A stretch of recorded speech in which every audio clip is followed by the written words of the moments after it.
It's easy to calculate a car's horsepower if you know its torque and engine speed. Using the formula RPM, rotations per minute, times T, torque, divided by 5,252 equals HP, horsepower. You can usually find the torque numbers listed in the technical specs section of your owner's manual, or look in the index. Next, check your manual for the car's engine speed. Once you find those numbers, multiply them together.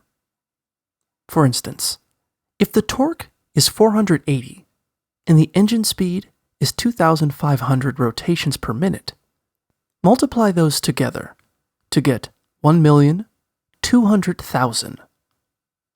Finally, divide the product by 5,252 to find the horsepower.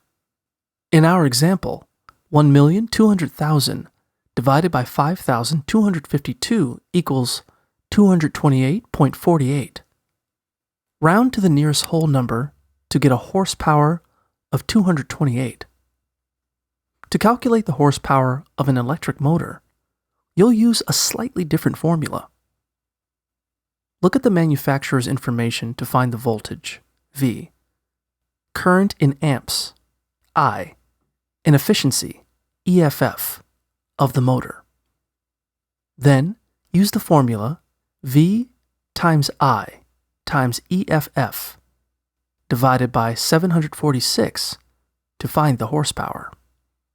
For example, a motor with a voltage of 240, a current of 100 amps, and an efficiency of 82%, or 0.82, would have a horsepower of 240 times 100 times 0.82